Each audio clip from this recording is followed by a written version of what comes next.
नमस्कार दोस्तों, हरे कृष्णा, राधे राधे।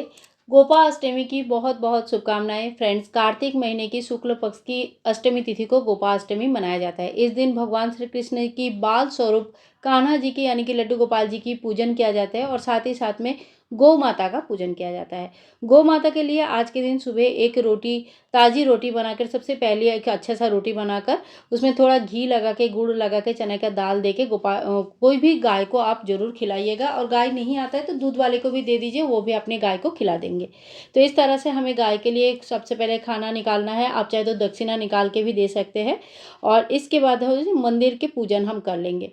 मंदिर की पूजन होने के बाद हम गोपाष्टमी की पूजन करते हैं। तो आप चाहे तो अपने मंदिर में चौकी लगाकर पूजा कर सकते हैं या अलग से भी चौकी लगा सकते हैं। तो देखिए, मंदिर में पूरा पूजा हो चुका है, गोपाल जी को हमने स्नान आदि करवा दिया है। इसके बाद हम एक थाली ले लेंगे। थाली में हमारे जो भी आपके पास गौ माता है, चाहे पीतल के है, मार्बल के है, आप आज के दिन गौ माता का स्थापना भी कर सकते हैं। और कहते हैं कि गौ माता में 33 कोटि देवी देवता का वसवास है। तो गौ माता का जब हम सेवा करते हैं तो हमें सभी देवी देवता का सेवा करने का मौका मिलता है। तो इसी तरह से हमें गौ माता को पहले स्नान करानी है। और अगर आप कोई आपके आसपास गौ माता आपको मिल जाते हैं तो आप उनको आज से चारा जरूर खिलाइए, उनके हाथ पैर धुलाइए और हल्दी कुमकुम से उसको टीका कीजिएगा।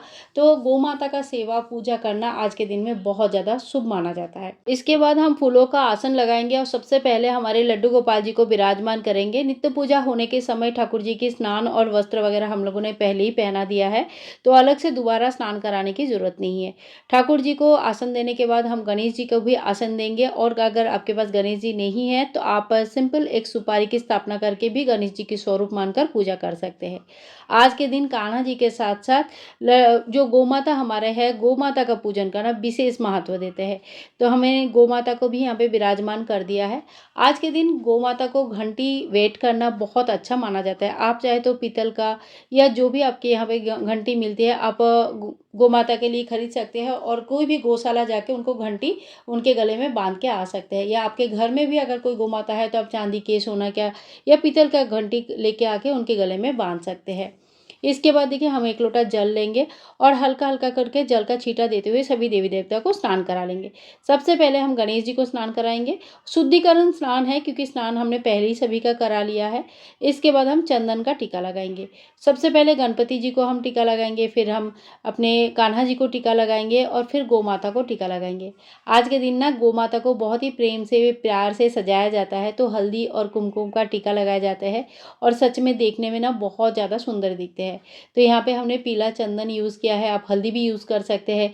कई जगह पे मेहंदी लगाने की भी परंपरा है, तो इस दिन गौ माता के ऊपर मेहंदी की छापा भी लगाया जाता है। यहाँ पे मैंने पीला चंदन लगा लिया, इसके ऊपर लाल रोली का टीका करेंगे। आप हल्दी और कुमकुम का भी टीका कर सकते हैं। गौ माता का सेवा करने से ना 33 कोटि देवी देवता को सेवा हो जाता है। तो इससे ना घर के अर्थ संकट, मतलब जैसे पैसों की कोई कमी है, ये ठीक हो जाता है।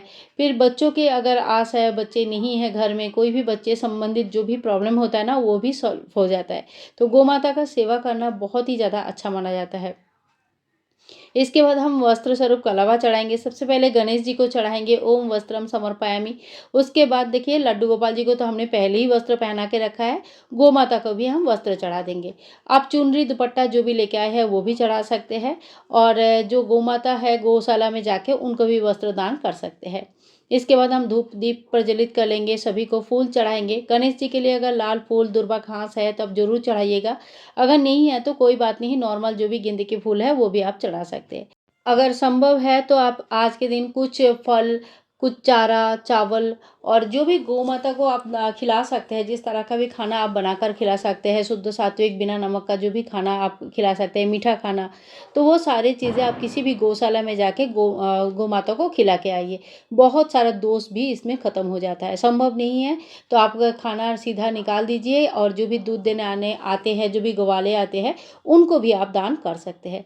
इसके बाद देखिए, हम भोग चढ़ा देंगे। कोई भी भोग, जो मीठा का भोग या फल का भोग चढ़ाएंगे। थोड़ी बहुत चारा हमें गौ माता माता को ज़रूर चढ़ाना है। तो ये जो मेथी की साख है, ये हमारे घर पे ही मेथी दाना से उगे हैं, तो यही मैंने गौ माता को चढ़ा दिया है चारा के स्वरूप में। और साथ में कान्हा जी को हम तुलसी मंजरी अर्पण करेंगे।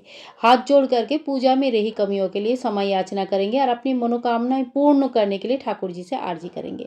इसके बाद हम आरती कर लेंगे। सबसे पहले हमें गणेश जी को आरती दिखानी है, उसके बाद हम कान्हा जी को आरती दिखाएंगे और फिर गौ माता को आरती दिखाएंगे। इसी तरह से देखिए, अगर आप 5 बार या 7 बार क्लॉकवाइज घुमाते हैं तो उसे भी आरती का समान माना जाता है। आरती नहीं आती है तो कहीं से पढ़कर या सुनकर भी आप आरती कर सकते हैं। इसके बाद हमें थोड़ी-सी दक्षिणा चढ़ाना है और ये जो दक्षिणा चढ़ेगा ये भी गौशाला में ही दान हो जाता है। तो जो भी हमने भोग प्रसाद चढ़ाया है इसमें से कुछ एक आध फल, थोड़ा-सा दक्षिणा और जो भी आपने पत्ते, चारा वगैरह चढ़ाया है, ये सारी चीज़ें कोशिश कीजिएगा किसी गाय को खिलाने के लिए, संभव नहीं है तो दान कर देने के लिए। दान हमें ग्वाले को ही करना है ताकि वो जाके अपने गाय को खिला सके। तो इसी तरह से बहुत ही सरल विधि से हम घर पर पूजन कर सकते हैं। आरती होने के बाद हाथ में थोड़ी-सी जल लेके 3 बार वार लेंगे और आचमन कर लेंगे। आज आप गौ माता को जो भी दान करना चाहते हैं वो दान की सामग्री भी आप चौकी में रखिए। 3 बार जल से वार लीजिए, 3 बार जल से ऐसे घुमा लीजिए और उसके बाद वो सारी चीज़ें आप चाहे तो दान कर सकते हैं। गौ माता का दान करने से बहुत ज़्यादा दोष से मुक्ति मिल जाती है। फ्रेंड्स, इसी तरह से गोपाष्टमी की पूजा बहुत ही सरल विधि से हम लोग घर पर कर सकते हैं। और वीडियो अगर पसंद आई तो प्लीज़ लाइक कीजिएगा, शेयर कीजिएगा, चैनल को सब्सक्राइब करके रखिएगा इसी तरह का और वीडियोज़ के लिए। मिलूंगी नेक्स्ट वीडियो में, तब तक के लिए गोपाष्टमी की बहुत बहुत शुभकामनाएं। हरे कृष्णा, राधे राधे।